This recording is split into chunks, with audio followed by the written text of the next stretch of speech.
Not long ago, I was reading a short story called Pygmalion Spectacles by Stanley G. Weinbaum, which is about a Professor Albert Ludwig who invented a set of goggles which allowed you to embody a character in a story or movie and be able to feel, smell, see, and taste the environment around you. You might think that's where VR stemmed from, but not quite. In 1838, Sir Charles Wheatstone identified stereopsis, which is the perception of depth our eyes create. He discovered that the brain combines one image from each eye, lays them, and creates a sense of depth. This is why when you cover one eye, it's much harder to, for example, touch your fingers together, because your brain can't tell they are on the same plane as each other, whereas if both eyes are open, most people can flawlessly achieve that. With that knowledge, Wheatstone created the first version of the stereoscope. This was made with two mirrors at a 45-degree angle, reflecting images into your eye. That was the first demonstration of a 3D image, which is the basis of how VR works today. Two screens bouncing its light between two lenses, creating a 3D image. Fast forward over a century, Morton Heilig, a world-renowned cinematographer, produced the Sensorama, an arcade-looking machine you put your head into, stimulating all of your senses. Featuring a set of speakers, a stereoscopic 3D screen, vibrating chair, fans, and smelling sense for extra immersion. His invention was supposed to reinvent the cinema with the 6 films he created alongside it. But we all see how well that went, since I'm sure none of you have ever heard of it. The videos he made were titled Motorcycle, Belly Dancer, Dune Buggy, Helicopter, and with the last two sounding a bit strange, A Date with Sabina, and I'm a Coca-Cola Bottle. In 1968, a computer scientist, Ivan Sutherland, created the first augmented reality headset.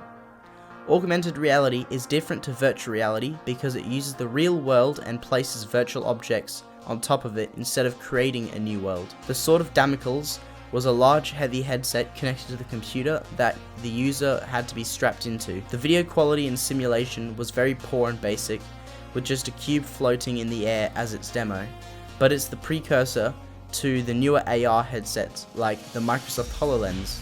The next logical step forward from having a virtual experience for your eyes is to have your hands to interact with it. In 1982, Sandin and DeFanti developed the Sayer gloves. They detected hand and finger movement by using light emitters and photocells in each finger of the glove, though these pair of gloves were mainly used for controlling sliders, not digital hands in VR. With all of these inventions and research being done about a new profound piece of technology, no word was in place to describe it. Jaron Lanier, the founder of the Visual Programming Lab, which specialized in creating VR products, used the term virtual reality to describe his products. The use of the word made the term virtual reality become a buzzword during the 1990s.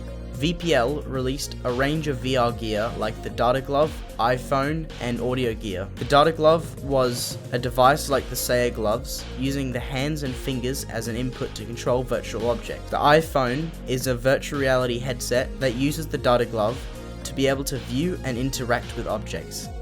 One of the many reasons why this didn't take off is because, compared to phones nowadays, most iPhones produce 60 frames per second. The iPhone ran at 5 frames per second. A video is made up of images or frames displayed quickly in a row, so 60 frames per second is 60 images displayed in a row per second. This video is at 60 frames per second.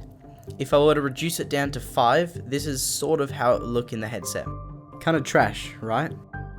Another reason why you've never heard of this is because of the eye-watering price of $250,000.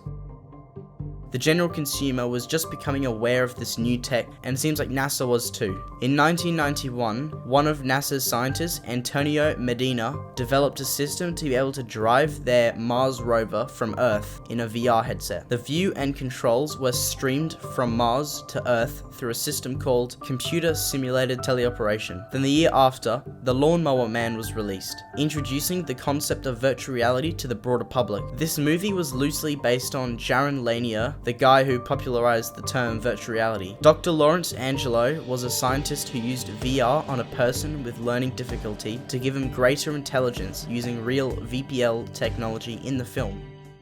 The first use of virtual reality for gaming came in the form of the Sega VR headset in 1994, or it would have if it had ever been released. This VR headset was designed for arcade-style games, connecting to the Sega Genesis, a console at the time. The headset was a smooth, rounded visor with a red stripe going through it, also containing headphones and a sensor to track the head movements. Sega announced the headset in the early 90s for $200 alongside 4 games made for it. Former CEO of Sega confirmed these issues as major factors as to why they cancelled the headset, because they thought it would cause headaches, sickness, and dizziness, particularly in children and older adults. So all the time, planning, development, and days of coding the software went to waste. But not all of it. In November 2020, Video Game History Foundation managed to create an emulator for the Sega VR headset, so you can play all 4 games on newer PC VR headsets. The next video game company to enter the VR space was Nintendo with their Virtual Boy. The Virtual Boy was ahead of its time and was a console which only played monochromatic 3D games. It was the first portable console to feature 3-dimensional graphics, especially for the price of $180 US. It first released in Japan and the United States, but despite its numerous price drops, it was a commercial flop. The reasons for it being discontinued were its lack of software and games for it. Only showing 2 colors, red and black, it was uncomfortable to use, and it caused eye strain and headaches. The headset was also not meant to be used while standing up, being sold with a table stand and an uncomfortable controller. The system ran on 6 AA batteries, which was housed in the controller, weighing it down. The next innovation wasn't until 2012. Palmer Luckey, a 20-year-old entrepreneur, designed a new HMD for the general consumer called the Oculus Rift. The Rift prototype had a 90-degree field of view and relied on the processing power from a computer attached to it. Luckey then created a Kickstarter to obtain funds to produce and ship developer kits and develop new hardware. This reignited the interest in virtual reality by acting on the promises he made with the headsets and the future for VR. After the campaign ended, Luckey managed to raise over $2.4 million, which is almost 10 times the goal of $250,000. Therefore, drawing a line between the past consumer VR fails and the present VR revolution. The Rift dev kit was a headset at the resolution of 1920 by 1080 pixels, with a refresh rate of 75Hz, sensors to track positioning, and an Xbox controller. This was the first consumer headset to have 6 degrees of freedom. You can rotate your head in all directions, move forwards and backwards, up and down. All the progression in the VR space was attracting attention for big companies like Valve, Unity, Epic Games, and especially Facebook. 2014 was seemingly being the VR boom from corporations all around. Throughout 2014, Facebook bought the Oculus VR company for $2 billion US. Sony announced a new head-mounted display for their PlayStation 4. Google released Google Cardboard for mobile phones to be used as a low-cost 3D viewer, and Samsung announcing the Gear VR in partnership with Oculus. The Samsung Gear VR was a pair of goggles which uses Samsung phones, much like the Google Cardboard, as a stereoscopic viewer. During this time, Oculus and Sony were developing their headsets to release them in 2016. This was the first time affordable headsets were released to the consumers. Oculus released their Oculus Rift at a launch price of $600 US with an Xbox controller instead of 2 motion controllers like with their competitor, the HTC Vive. The 2 devices were both PC VR headsets, requiring a capable computer to run it. While the Rift had 1 sensor to track the head's position, the Vive had 2 and can track the headset's position and 2 motion controllers' movement too, allowing the user to move freely in a space. The 2 motion controllers were used to interact with the virtual world, so HTC had a one-up on Oculus at the time. Later that year, Oculus re-released the Rift with touch, Oculus's new motion controllers, and another sensor to make it on par with HTC's offering. Except the Rift seemed to be superior as it is cheaper, does the same things, and has finger sensors on the controllers to know if you're making simple gestures like pointing, making a thumbs up, or a fist. Sometime later, HTC announced the Vive trackers, which allowed for full body tracking. Attaching the trackers onto your hip and feet allowed them to be tracked and displayed in VR. In some games and apps, it allows you to kick things around, have full body presence, being able to dance, do handstands, and more, thus increasing the immersion and enjoyment of virtual reality. Although releasing in 2016, they are still the best and most widespread full body trackers to date. 2018 was the year that the first standalone VR headsets were released, being the Lenovo Mirage Solo and the Oculus Go, both being powered by phone processors. The Go is a similar device to the Google Cardboard or Samsung VR headsets in that it does not require a computer. This was announced at a price of $199 which is the cheapest price for a standalone VR headset at the time. It features one small controller, both the headset and the controller only having 3 degrees of freedom, allowing you to only rotate up and down, left and right, and tilt. There is no moving left and right, up and down, or forwards and backwards. So the main use for this headset is entertainment and media watching, not really for productivity or gaming. The next innovation in the virtual reality industry came in form of the Oculus Quest. Just like the Go, it is a standalone headset which doesn't need a computer or a phone, but unlike the Go, it has 6 degrees of freedom, allowing you to roam freely in a space with 2 tracked controllers for hand interactions. The headset itself had 4 sensors on it, tracking the environment for positional tracking and the controllers to know its location. This is the next step to bring VR to the mainstream, making a cheaper entry into the virtual world.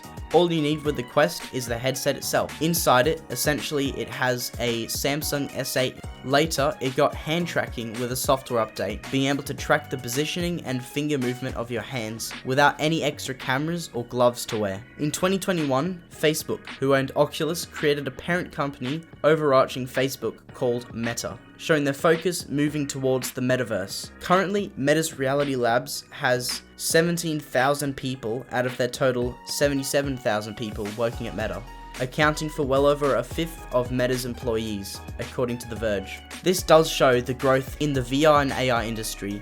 In 2017, Facebook only had around 5% of their employees working in AR and VR, which is a massive jump to 25% now. Currently, we have many VR headsets out in the wild, like the Oculus, now Meta Quest 2, the most common headset from shoppers because of its affordable price, being 480 Australian dollars or $299 US.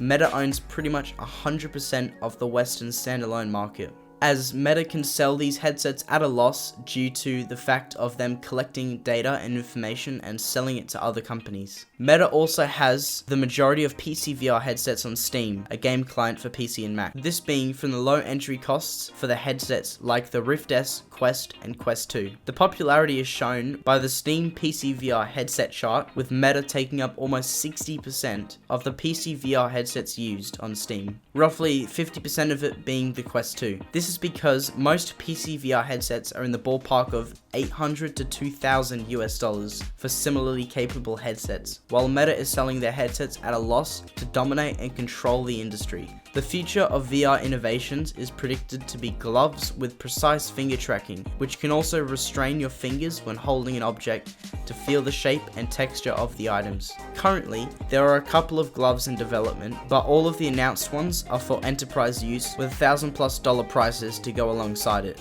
But at the Augmented World Expo, a few companies showed off some more gloves, like the WeArt. With this, you put on 3 modules on your thumb, index, and middle finger. It can recreate realistic textures and temperature sensations. And in the words of Thrillseeker, when I ran my fingers across them, it actually felt like I was running my fingers across the grainy textures of leather and granite. this wasn't the only hand device for VR at AWE. There was also the Hapdex, which is a pair of gloves attached to a backpack, being able to hold your fingers back and simulate holding an object. It's big, bulky, and super expensive though.